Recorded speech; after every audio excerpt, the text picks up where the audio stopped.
Duwang lalaki sa magkasuhay na barangay sa Banwanin, Pili, Camarines Sur, lugadan makalis maputukanin boga antes paman ang pagsabat sa Kapaskuhan. Mga otoridad padagos na pigkakampanya na ibitaran ang paggamit nin paputok ngunya na Pasko asin bagong taon. Uyan report ni Jessica Kalinog. Haros 3 oras na sana antes ang pagsabat kan Kapaskuhan. Sarong lalaki sa Banwanin, Pili ang kinaipuhan pang idalagan sa ospital. An kamot kaya kaini, tinamaanin boga o improvised na paputok asin kinaipuhan manatahion.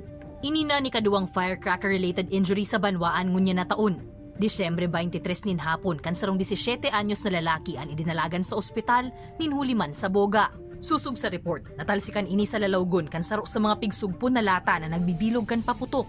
Iniman ang pinakaenot na firecracker-related injury na nairehistro sa bilog na Bicol Region kasabay kan Pasko.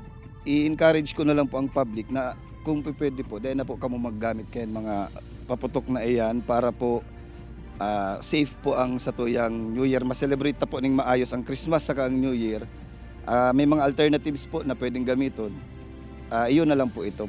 Antes pa man ang Pasko, mahigot ng pigkakampanya kan Department of Health asin iba pang ahensya ang iwas paputok nganing makalikay man sa mga aksidente sa tahaw kan urugmahan.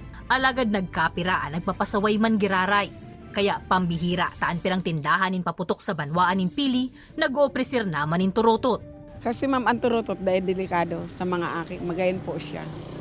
Saka siyang simbol kang Christmas. Ang pirming pigpapagirumdum kan mga otoridad, magsunod na sana sa pigpapautob kan lay. Ninhuli taday man ini i-implementar kung mayo man darang ikakamaray kan kadaklan.